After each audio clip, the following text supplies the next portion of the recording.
Hello, everyone, and welcome in. We are going to talk some Bucks. We are going to talk some Packers. Obviously, Packers have a big divisional round matchup this Saturday, and the Bucks are in full swing here. It is January, about a month until the trade deadline. So, we got some stuff to talk about there. They've been struggling a little bit recently. Just had the big blowout last night. So, lots to talk about. And with both of these teams. So let's get right into it. No Brandon today. He is not here. Usually I'm doing these with him, but just solo tonight. But all right, let's talk Bucks. Obviously just had the big 40-point loss to the Cavs last night with no Giannis. Disappointing performance. Obviously Chris was terrible. Dame was a little bit off, and they just stunk it up from the very beginning. Just a complete beatdown. The one thing that I think I'm totally fine with people criticizing is the defense. That's just something that's been consistently pretty bad. They have not been able to get stops for any extended period of time this year, and I really just am at the point where, and I've been here for probably a month now, where I'm like, they're going to need to make a trade to improve this defense. I don't think it's going to just happen by itself. I think you've got to trade some of these bench guys to get a better defender in here. Because it's not getting any better. It hasn't been improving much. It's just they had a little bit of improvement in December, and then all of a sudden they're kind of back down now, 28th defensively since the start of the new year. So that's 9 games. It has not been good. And, obviously not having Giannis is going to hurt that a little bit even more than usual. But, with how bad it's been consistently this year, that's not really an excuse. It's been, it's just been bad for the most part. Like, that is something that, it is fair to be legitimately concerned about. It is fair to have your doubts about this team because of the defense. And, you can have all the conversations about Coach Griff and all that. I don't think he's getting fired, so I'm not going to get into the fire Griffin stuff. I'm not going to get into should they fire him immediately, because I don't see it happening this year. I think this is his season, especially after them. They had that little skid, and then they won those 3 straight against Boston, the Warriors, and the Kings. And at that point, you're like, okay, he's not getting fired. If they had lost 10 straight games, he might get fired. But he's going to be here for the rest of the year. So we might as well just talk about what can hopefully change under this current resume and everything. Someone says, you think getting Bruce Brown is reasonable? Right away, a couple Bruce Brown people. I don't think they're getting Bruce Brown.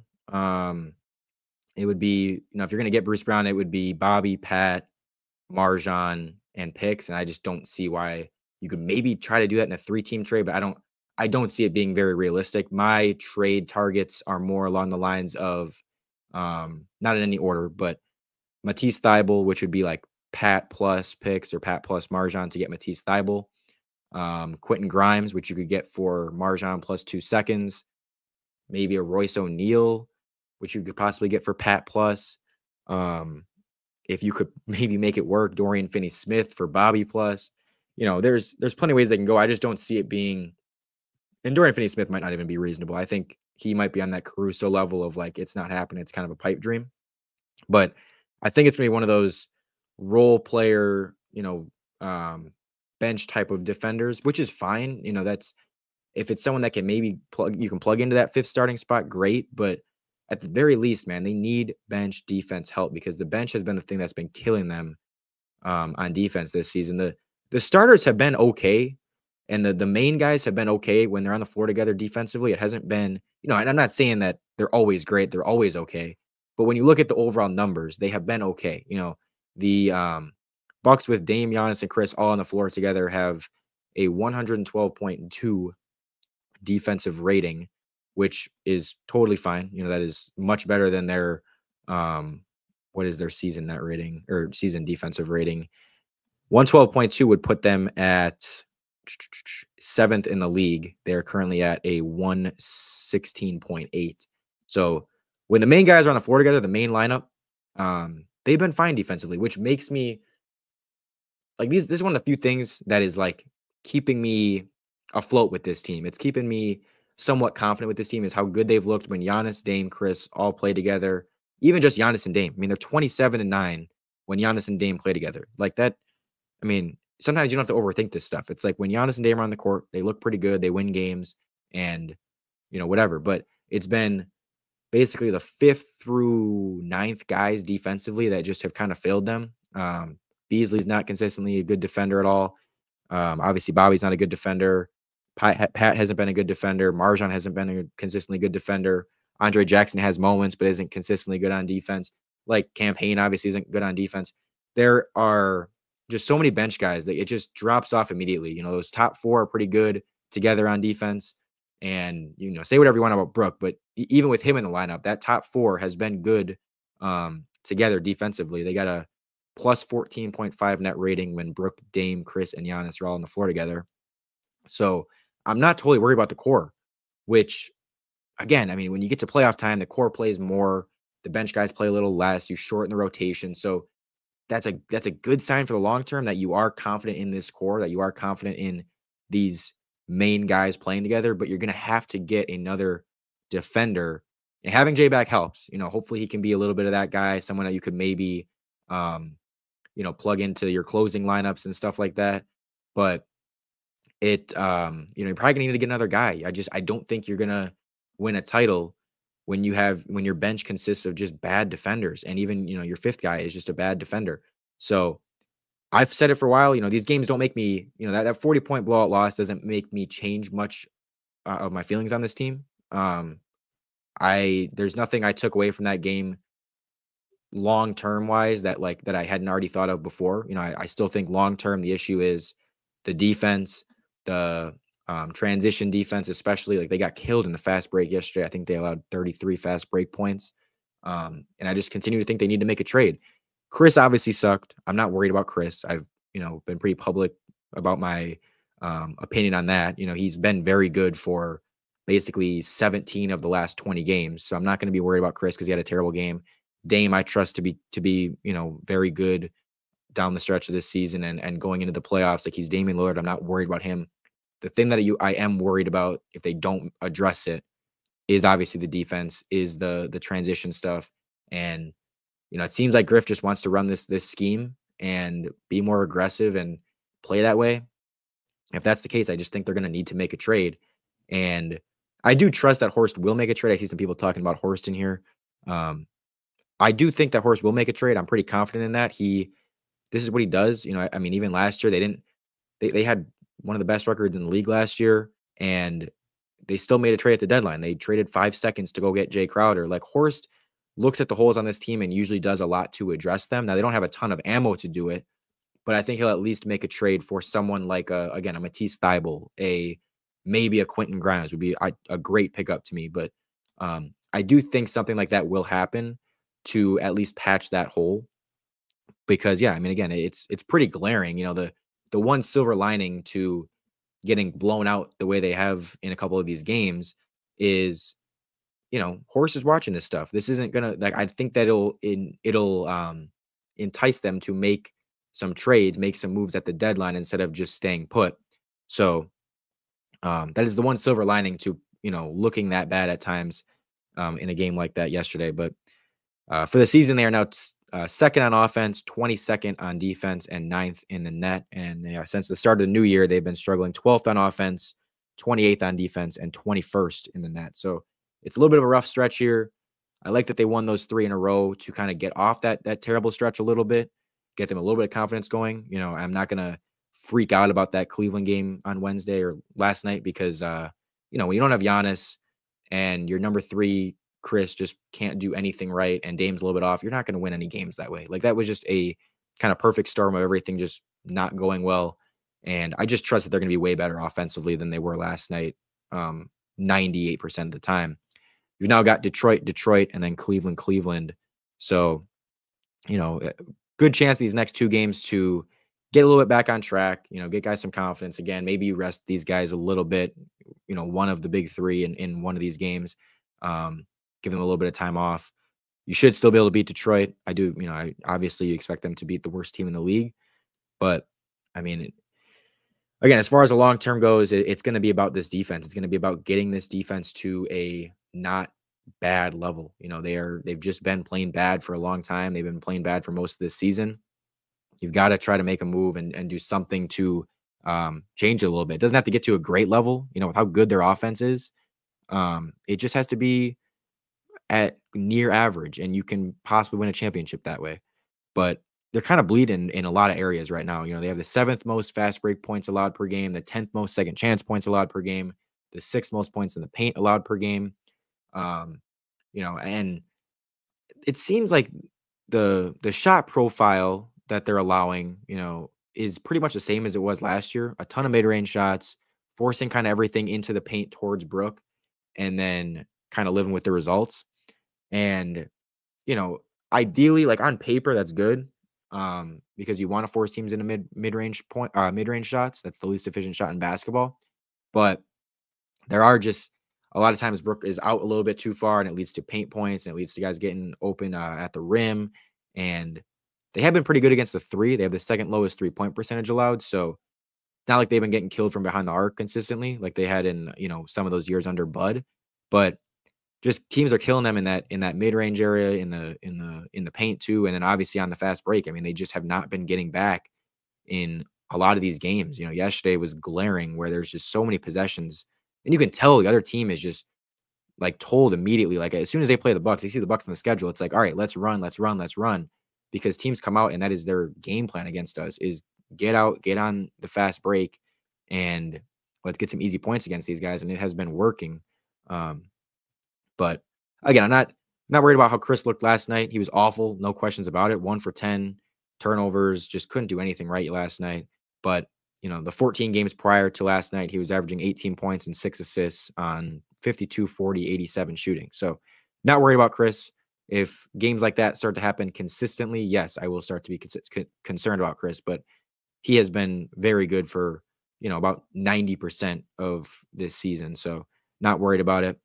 The other thing that I am, keeping me afloat with this Bucks team, besides the Dame Giannis and Dame Giannis Chris stuff, like how good they've been on the floor together and how good the core has been on the floor together, is the clutch stuff. They continue to be good in the clutch.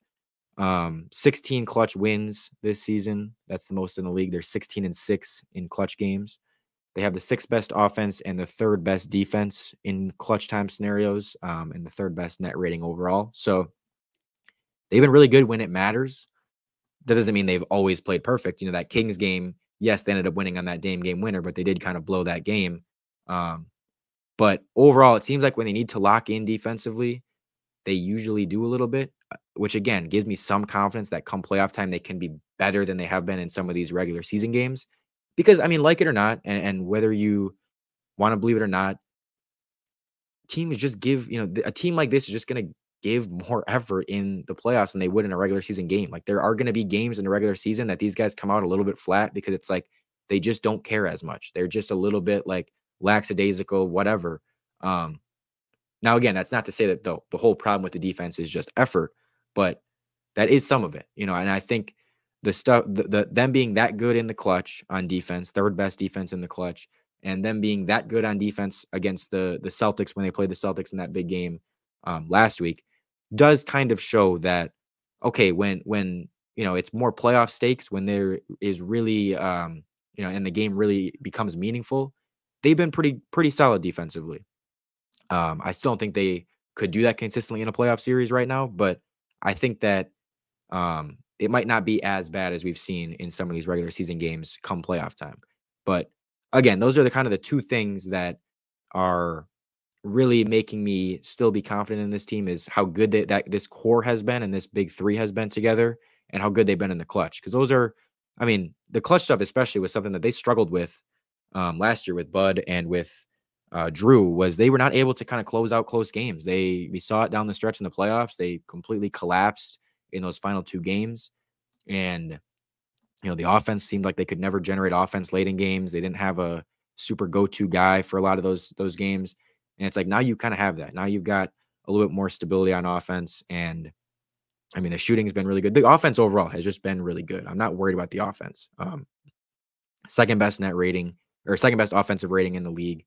And that's without Dame even playing that great. So Giannis is going to be great. He has benefited a lot from Dame's gravity this season. It's not a coincidence that he is having his most efficient season in his first season with Dame by far. It's because, you have to guard Dame a certain way, and it opens things up for Giannis more. He gets more one-on-one opportunities. So something to keep in mind there when talking about, Dame and how good he's been with this team. You got to factor in how he has affected Giannis. And the shooters they have in this team are really good. Beasley's been a great shooter. Chris has been getting hot from three. Um, Campaign's been a good shooter off the bench. Bobby's been shooting it better lately. So, again, I'm not worried about the offense. I think this offense is going to be elite. This offense is going to be great. It's all going to be about, can you get this defense to a near average level, or, maybe slightly above average level with a trade.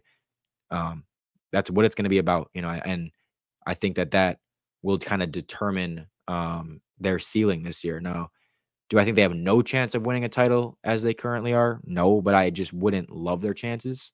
I mean, anytime you have Giannis, Dame, Chris, like, I'm going to give you a chance. I think you're going to be a legitimate contender, but to really be one of the teams that you're confident in picking and you're considering one of the favorites, they're going to have to get, this defense cannot be 21st. It can't stay that way.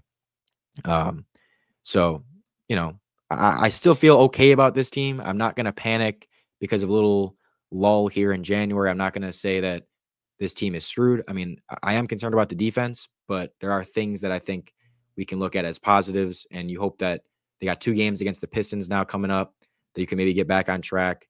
And, then it picks up a little bit. They got Cleveland, Pelicans, Nuggets after that.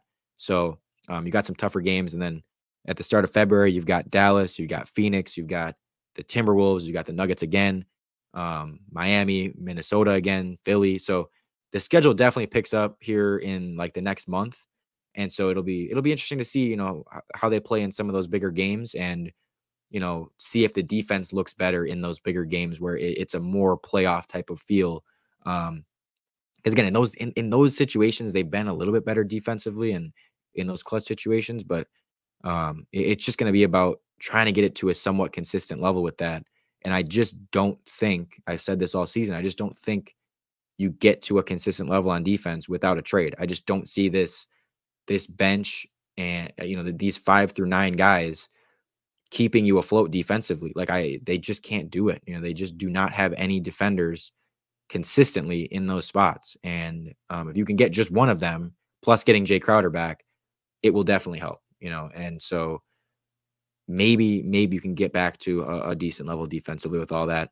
But yeah, I mean, just one more time, Dame, Giannis, Chris this season, when they're on the floor together, 127.1 offensive rating, which would be by far number 1 in the league, 112.2 defensive rating, which would be 7th in the league, and a plus 14.9 net rating, which is number 6 net rating in the NBA among 121 3-person lineups with at least 500 minutes played. So that trio is elite. That trio offensively especially is very elite, and on defense they haven't been bad either. So I trust the main guys. I trust the main core guys to play well. Brook, obviously there's been some stuff with Brook. I know his defense hasn't been quite as good. Just overall, he hasn't had a very good season.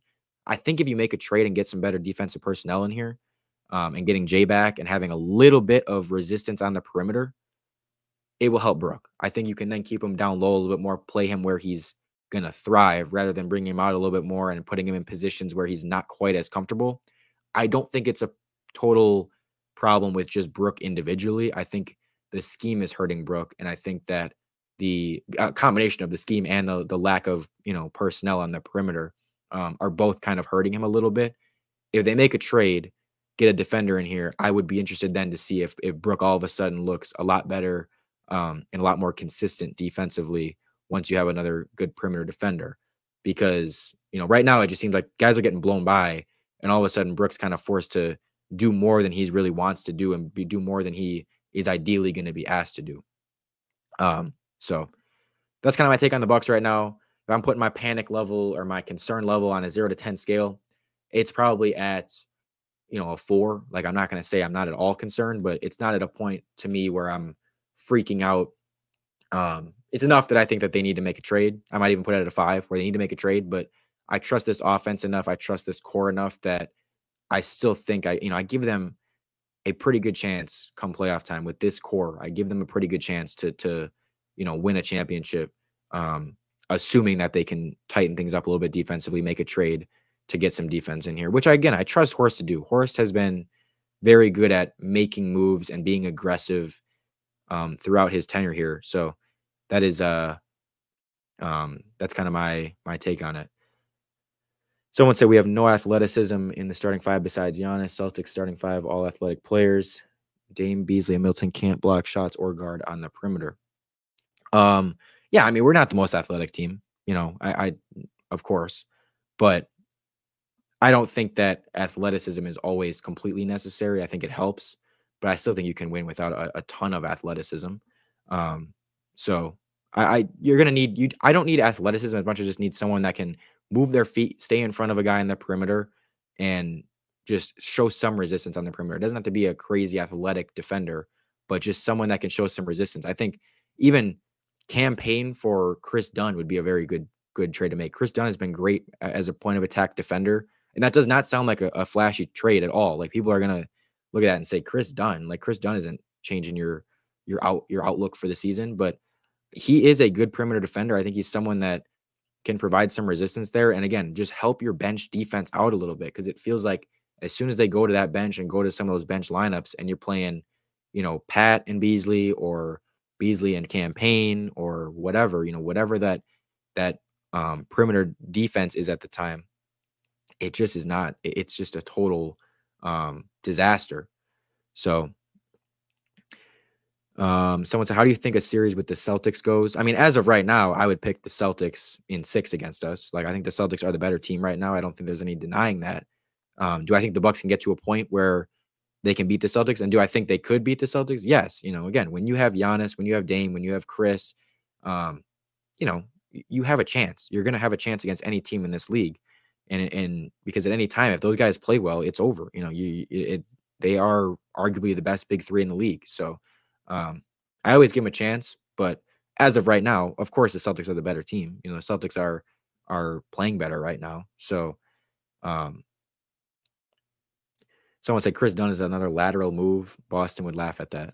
I don't care what Boston thinks of it. I'm not making moves to please Boston. But I don't think that's a lateral move. I mean, if you make a trade that improves your defense, to me, it is not a lateral move. It is a good move. Anything that can improve the defense on the bench, on the perimeter, is a good move. I don't care if it doesn't sound like a flashy move. I don't care if it sounds like a trade that doesn't change much. If you can get better on defense, I think it's a win. I don't think you need to go crazy and trade Brook to get better as a team and get better on defense. Like, I'm not going to overreact. I'm not going to freak out. I'm not going to panic just because they've had a little bit of a lull here. I still think this is a good team that you just got to iron out the defense on the edges and hope it kind of clicks with Griff's scheme. And then at that point, you might be in a better position defensively. All right, let's talk about the Packers before we get out of here. Man, I did not expect them to win that game on Sunday, against the Cowboys. I was thinking that would be probably a 14-point loss. I didn't think, I thought the Cowboys will put up 40-something points. The Packers will put up high 20s, and that'll just kind of be it. But, man, to get out to a 27-0 lead, to be up 48-16, I never saw that coming. It was glorious. The offense is just insane right now. Number 2 offense in the league since week 9 behind only the Niners. So these are 2 best offenses in the league since week 9. Love, 21 touchdowns and 1 pick in his last 9 games. That is prime Rodgers type number. That's prime anyone type numbers. And this guy's doing it in his first year as a starter in a bunch of must-win games down the stretch of this season. It is, it's been a joy to see him, turn it around from where he was in the middle of the season and just completely be a consistent, good quarterback. Ever since the middle of the season, it's basically been since like that Steelers game in the middle of the year. He has been pretty lights out since then, with the exception of like 1 game against the Giants. But the offense is humming. And again, this Niners team is a different beast. I think this is the most complete team in the league. I think this is my pick to win the Super Bowl is the Niners. So, I mean, it's going to be obviously a tough battle, but if the offense can continue to look like they have, and if the defense can force a couple turnovers like they did against the Cowboys, that can completely change the game. They had not been forcing turnovers this season. They had been one of the worst teams at forcing turnovers. I think they only had like 6 interceptions or 7 interceptions all season. And then they get 2 against the Cowboys. And it's like, those are the things that's how you upset a team. That's how you change the game completely, is to force some turnovers, get yourself back on the field offensively, get yourself a short field, and limit the other team's possessions. So I, that's going to be one of the keys is if you can force Purdy into some picks with him being a young guy and with him not having much playoff experience, potentially force him into some turnovers, that can change the game. Because if this is just a game where both teams, have their possessions and there's not many turnovers, nothing crazy really happens, the Niners are probably going to win. This has to be a game where you either punch first or you force some turnovers or whatever to kind of just screw up the game a little bit and all of a sudden get it in your favor. I love that they took the ball first against the Cowboys last week, because that felt like something that the old Packers would never have done. Like, they always like to defer, and it just felt like they allow the other team to just go down, go up 7-0 on them, and then they just are comfortable the whole rest of the way. And you just let the other team play from ahead, be comfortable, and it's like you never really put a ton of pressure on them. But the way they started that game last week was picture perfect. I mean, to have a long drive that you go get 7 points, and all of a sudden you put even more pressure on the Cowboys to play from behind, and you kept their offense off the field for the whole first half of the first quarter.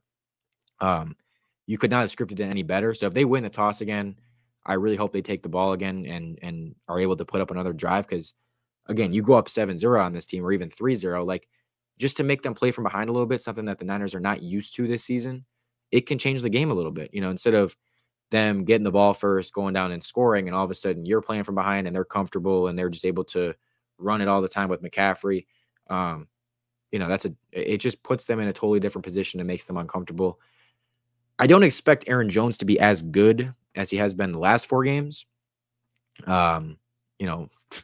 20 carries for 110 plus yards in each of the last 4 games, which is amazing. First Packers since the merger to put up 4 straight games of 110 plus yards. So he's been awesome. I expect him to be not quite as awesome against this 49ers defense. And, their defensive line is great. So I think Love will have to do a little bit more than he did against the Cowboys. He only had to throw 21 times in that game, but I don't expect that to be the case against the Niners. But I think if you can protect Love, I think there will be some chances to really have some success in the passing game, because I don't think the Niners secondary is all that good. I think guys should be able to get open. LaFleur's been scheming them open really well. I mean, you had some wide open guys in that Cowboys game. So I think as long as they can get some protection and Love doesn't get sacked a ton, I think you can have some success in the passing game here. And, if you can then you obviously hope that opens up the running game too and everything. It all is complementary, but I don't expect them to be able to just lean on the run the way they have kind of the past few weeks, where you're able to just, and especially I don't think they're going to be playing from ahead consistently the way they have the past few weeks. So I just don't expect this to be another 20 for 120 game for Aaron Jones. And so with that being said, you're going to need a little bit more passing offense. You're going to need probably a couple more receivers to step up. I don't expect, Reed didn't have a catch last week. Like, I don't expect that to be the case at all. So it'll be interesting though. I mean, this is not a game, once again, that it's just not a game that I expect to win. It's kind of nice to have games like this and have playoff games like this where it doesn't even feel like there's pressure. It doesn't even feel like I'm not even nervous. I'm just like, hey, let's go have some fun. If they happen to win, they happen to win. That'd be great. But if they go and get blown out by 40, this was still a massively successful season. So it's nice not to have a ton of pressure and just to kind of go out there and see what these young guys can do. I mean, it's been a joy to watch them lately and in this back half of the year. So again, I mean, Love has been lights out. I was very wrong about this team in the middle of the year, because I thought, middle of the year when they were sitting at, what was it, 3-6, and they had Chargers, Lions, Chiefs part of their schedule coming up. I was looking at it like, damn, they might be 3-9 after this stretch. Like, we might as well just go for the better draft pick, because I did not see, and I don't think many people saw the playoffs coming at all at that point when you're sitting at 3-6 with the toughest part of your schedule coming up. But holy cow, man. I mean, they, again, deserve so much credit. LaFleur deserves so much credit. Love for turning this thing around and really just Goody, I have not been a huge fan of Goody, but I owe him an apology, because these receivers he drafted, the Love pick, like, it all looks a lot better than it did at the middle of the season this year. So things are coming together. Very exciting time to be a Packer fan. And again, who knows? Maybe you can surprise some people and pull out a win on Saturday. But just not something I'm going to go in expecting. I'm not going to get my hopes up too much. But if they can, it'd be awesome. But yeah, that pretty much does it for the Bucks Packers stuff. As far as my only other team playing right now is Marquette, who has been struggling a little bit, but I think they can get back on track a little bit. Possibly already just had a nice win on Monday against Nova. If they can win on Saturday against St. John's, they are back in business, but got some injury stuff, and the offense hasn't been looking quite as good. Their stars haven't been quite as good, so a little bit concerning there. I know Wisconsin's playing pretty well. They had a loss recently, but they've definitely been playing better than Marquette as of late. So we'll see. It's a pretty fun time though to be a Wisconsin sports fan. I mean, you got one of the best teams in the league in the Bucks. As again, no matter how bad they play, they're still going to be one of the best teams in the league and one of the most talented teams in the league. You got the Packers, young team playing in the divisional round of the playoffs. You've got Marquette, you've got Wisconsin, both top 20 teams in college basketball. Man, I mean, that is a pretty good situation we've got going on here. Someone quickly said, keys to the game for the Niners game, for the Packers-Niners game, pressure on Purdy. Probably, I think pressure, and again, I kind of said forcing turnovers. I think those would be the two things that can really turn the tides and force them to be uncomfortable and just not be playing from ahead, not be controlling the tempo of the game, controlling the ball. So if you can get some pressure and force some turnovers, those will be the things that can really change the game. If we're not forcing turnovers, I don't see our defense playing well enough to really give us a great chance to win the game, because I just expect them to be able to move the ball on us. They obviously have so many weapons, the Niners do. And so if we can't force any turnovers, I expect the Niners to put up 35-something points. And at that point, it just becomes very hard to win. So, and then someone said, what do you grade our season so far? I'm assuming you're talking about the Bucks. As far as the Bucks, I would grade their season a B-. It could be lower if you want, if you really, really are trying to be critical of them. But at the end of the day, I mean, you're 28-13. There's been growing pains, but I really like how Dame, Giannis, Chris have looked together. I really like how the clutch stuff has looked, but the defense is just bringing them down. Again, if they were a decent defensive team, they'd be an A-, because they'd probably be 5 games better, and you wouldn't have many concerns about this team. But with how bad the defense has been, it definitely brings them down to a B-, maybe a C+. But still a team that I think, again, can win the finals, especially with the trade and with some help on the defense. So we'll see what happens. We'll see if Horst cooks something up. But yeah, I mean, exciting sports weekend. We got Marquette, the Bucks, and the Packers all playing on Saturday. So that should be fun. The Badgers might play too. I don't even know. But lots to look forward to. Let's hope the Bucks can turn it around in these 2 games against the Pistons, and let's hope the Packers can get a big-time divisional round win against the San Francisco 49ers. Thank you all for tuning in. I'll try to do these more often. I'm not able to usually do them consistently, but I'll try to do my best to do them more. So I try to do some post-game stuff after the Bucks games. Usually, anytime they have a big game or something crazy happens, I try to go live and do some post-game talk. So look out for that throughout the season. And thank you all for tuning in. I will see you next time. And go Bucks, go Packers.